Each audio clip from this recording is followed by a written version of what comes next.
Hello viewers, welcome to my channel tasty cook. আশা করছি আপনারা সকলে খুব ভালো আছেন। আজ আমি নিয়ে চলে এসেছি সুজির পাকোড়া রেসিপি নিয়ে। আর খুবই কম সময়ে আপনারা এই রেসিপিটি তৈরি করে নিতে পারবেন। আর যদি আপনি আমার চ্যানেলে প্রথম হন তাহলে আমার চ্যানেলটি সাবস্ক্রাইব করবেন। আর যদি করে থাকেন অসংখ্য ধন্যবাদ। চলুন তাহলে রেসিপিটি শুরু করি। রেসিপিটি তৈরি করার জন্য এখানে আমি একটা বড় মিক্সিং বোল নিয়েছি। তার মধ্যে নিয়ে নেব 1 কাপ সুজি। আর এখানে মাপে আছে 200 গ্রাম সুজি। এবার আমি এর মধ্যে দিয়ে দিচ্ছি একটা পেঁয়াজ কুচি, আর পেঁয়াজটা এরকম কুচি করে কেটে নিয়েছি। আর দিয়ে দিচ্ছি একটা গাজর কুচি, আর গাজরটা এরকম ছোট ছোট করে কুচি করে নিয়েছি। 4টে কাঁচা লঙ্কা কুচি। আর ঝালের পরিমাণ বেশি খেতে চাইলে কাঁচা লঙ্কার পরিমাণটা বাড়িয়ে দিতে পারেন। আর দিয়ে দিচ্ছি কিছুটা পরিমাণ ধনেপাতা কুচি, হাফ চামচ কালো গোলমরিচ গুঁড়ো, হাফ চামচ গোটা জিরে, স্বাদ মতো লবণ, আর দিয়ে দিচ্ছি 3 চামচ বেসন। আপনারা চাইলে বেসনের পরিবর্তে চালের আটাও দিয়ে দিতে পারেন। তো আমি এখানে বেসন 3 চামচ দিয়ে দিলাম। আর দিয়ে দিচ্ছি 1 চামচ গ্রেট করা আদা। আমি এখানে গ্রেট করে দিয়েছি, আপনারা চাইলে আদা বাটাটাও দিতে পারেন। এবার আমি সমস্ত কিছু শুকনো অবস্থায় খুব ভালো করে মিক্স করে নেব।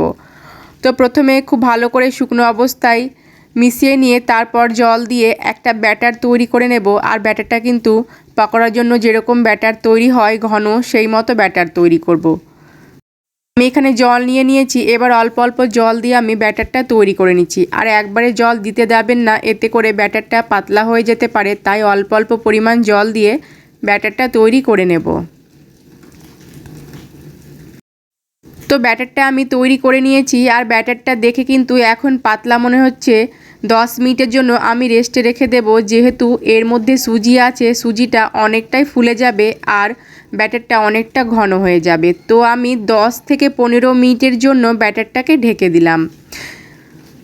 15 মিনিট পর আমি ঢাকনাটা তুলে নিলাম।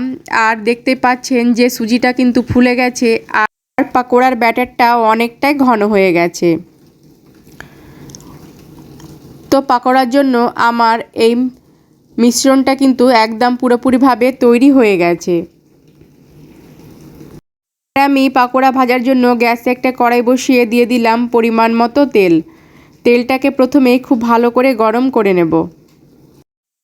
তেলটা খুব ভালো করে গরম হয়ে গেছে। এবার আমি গ্যাসের ফ্লেম মিডিয়ামে করে দিয়ে পাকোড়াগুলোকে ছেড়ে দিচ্ছি।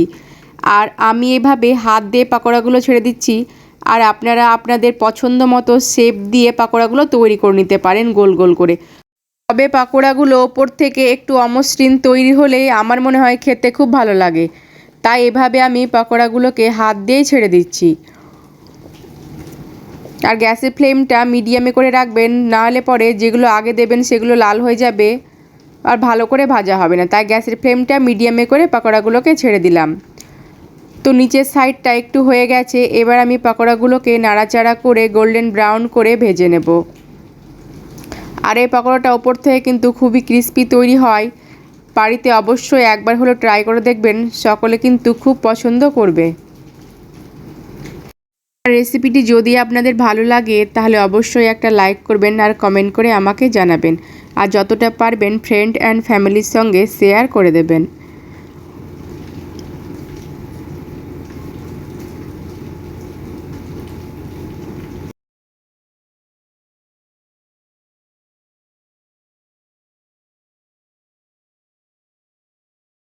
একইভাবে আমি সেকেন্ড ব্যাচ পাকোড়াগুলোকেও ভেজে নেব।